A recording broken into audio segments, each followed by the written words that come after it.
प्रेम से बोली सद्गुरु साहिब जी की जय हो। सतनाम साहिब। आप सभी को मेरा प्रेम भरा सतनाम साहिब।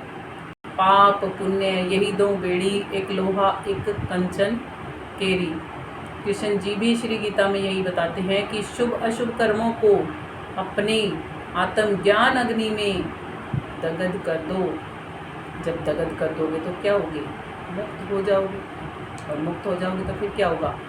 इस कर्म प्रधान विश्व में रहना नहीं पड़ेगा, अपने असली देश में चले जाएंगे फिर हम।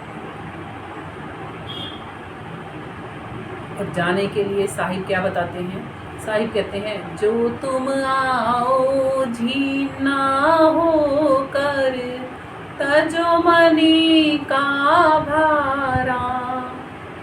जो तुम झीने होकर आओगे, वहाँ पर मान मर्यादा पद प्रतिष्ठा नहीं चलती, क्योंकि वहाँ बना जाता है दास। और जो दास बनता है वही साहिब का खास होता है। दास को उल्टा करके देखो क्या बनता है। जो सदी भी है, सदा रह सकता है, वो दास है। दास का उल्टा होता है सदा, सदा रहने वाला। और सदा क्या रह सकता है? सदा तो परमात्मा रहता है, और तो कोई चीज़ है ही नहीं सकती। और परमात्मा की सुरतियाँ आत्मा रह सकती हैं सदा, मगर आत्माएं कर्मानुसार तनों में गमन करती रहती हैं, और परमात्मा तनों से पृथक भी रहते हैं, क्योंकि आत्मा में रहने के बावजूद भी परमात्मा आत्माओं से अलग भी रहते हैं। बिल्कुल वैसे ही जैसे सूरज की किरणें सूरज के साथ जुड़ी तो होती हैं। सूरज नहीं घूमता, घूमती धरती है, कर्म घूमते हैं। आत्माएं भी घूमती नहीं, क्योंकि श्री कृष्ण जी ने कहा है आत्माएं अचल, अजर और अविनाशी हैं। आत्माएं चलायमान नहीं है, कर्म चलायमान है जो आत्मा के द्वारा किए जा रहे हैं। धरती घूम रही है, धरती पे बने हुए मकानात घूम रहे हैं, यानी कि तन। और धूप की जो वो किरणें हैं वो इस घर से उस घर और उस घर से उस घर पड़ती जाती हैं। वही किरण थी जो भी कुछ देर पहले इस घर पे थी और थोड़ी देर बाद दूसरे घर पे पड़ती है, यानी कि तन बदल गया, यानी कि वो आत्मा इस तन को छोड़ के दूसरे तन में चली गई। और जो आत्माएं सूरज के संग लग के सूरज के साथ ही चली जाती हैं, वो सूरज में ही रह जाती हैं।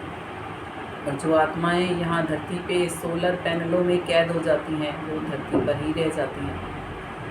अब फैसला तो हमारा खुद का ही है कि हमने अपने साथ करना क्या है। स्वतंत्र हैं, वो किरण किस घर पे पढ़ना चाहती है, कैसे कर्म आज कर रही हैं, वैसे ही घरों पे पढ़ने का अवसर मिलेगा उन्हें। इसीलिए कहा जाता है कि हम स्वतंत्र हैं। चाहे तो संसार के बंधनों में बंधकर, संसारी बनकर ही अपना तमाम जीवन बिता दें, और चाहें प्रभु भक्ति जानकर सीख कर करके इस आवागमन के चक्रव्यूह को काट के और परमात्मा तक चले गए। जैसे नानक जी ने कहा है ना कि नानक साची मान। नानक जी ने भी तो कुछ देखा ही होगा, कुछ जाना होगा, कुछ पहचाना होगा, तभी तो कहा ये जीवन सपने मात्र है। यदि नहीं देखा होता, नहीं जाना होता, तो क्यों कहते? मीराबाई जी, सहजोबाई जी, गणिकाबाई जी, आज हम उनके भजन गाते हैं। दसों गुरु रविदास जी और बहुत सारे संत हैं जिनके हम बारे में बातचीत करते हैं, उनकी वाणियाँ बोलते हैं, उनके दोहे गाते हैं, और फिर भी उनके दिखाए रास्ते पर नहीं चलते, तो फिर पाठन पठन और गाने से कुछ भी हासिल नहीं होगा हमें।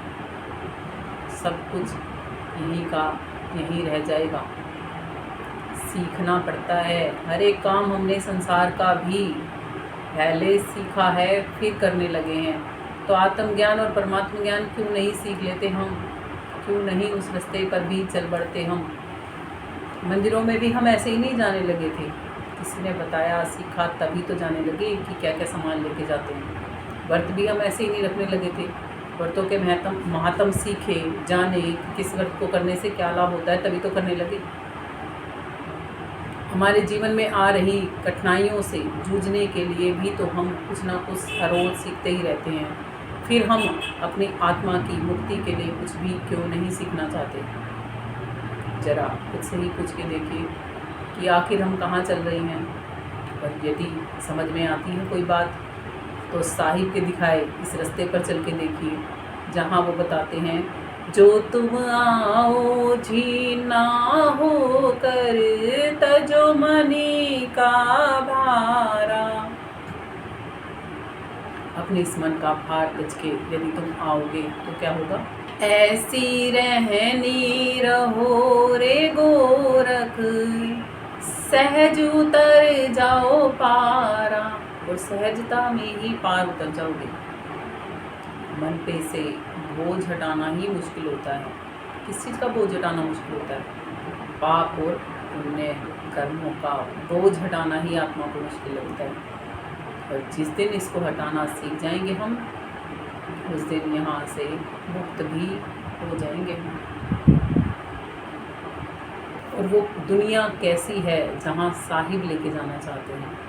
साहिब आगे कहते हैं धरणी आकाश वहाँ कछु नाही नाही चंदर तारा। वहाँ पर ऐसी धरती नहीं है जैसी आप यहाँ पर देख रहे हो। ना ही तो ऐसी धरती है, ना ही ऐसे चंदा है, ना ही ऐसे तारा है, ना ही ऐसा आकाश है। क्या है फिर वहाँ पर, कैसी होगी वो दुनिया। तो साहिब बताते हैं कैसी है वो दुनिया। सत्य नाम की है महताबे साहिब के दरबारा। महताबे क्या होती है। महताबे वो नूर की नगरी होती है जिसमें बहुत शांति प्रिय आनंदमय नूर होता है। और वो पूरी नगरी उस नूर से ही रोशन होती है। महताबे चंद्रमा के नूर को संज्ञा दी गई है महताबों की, मगर वो चंद्रमा के नूर से भी कहीं गुना ज़्यादा शीतल नूर होता है। जैसे पूर्णिमा का चाँद होता है ना, हमें शीतलता देता है, तो उससे भी ज़्यादा शीतल होता है। और वहाँ पर सतनाम की पूरी दुनिया बसी हुई है, जैसे यहाँ पर ये दुनिया बसी हुई है।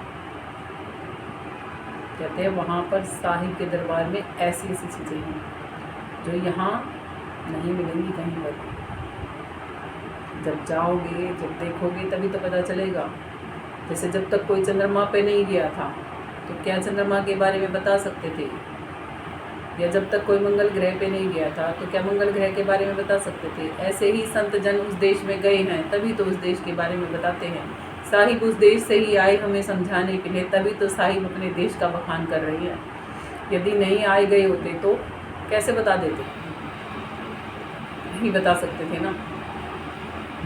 साहिब कहते हैं बचना जो चाहो कठिन काल से गहो शब्द टकसारा। ये टकसारा शब्द क्या है, कैसे गहे इसको। जानना पड़ेगा कि कहाँ पर वो मालिक के सच्चे नाम की टकटकी है, कहाँ पर रखा है वो टकसारी सिक्का, जिसे पलटू साहिब जी कहते हैं सुन्ने संवत द्वादश है 8वां 4 तब से न्यारा हो पलटू यह टकसारी सिक्का परखेगा कोई न्यारा हो। 4 तत्व धरती, वायु, जल और अग्नि, आकाश तत्व के बीच में ही कहीं है वो।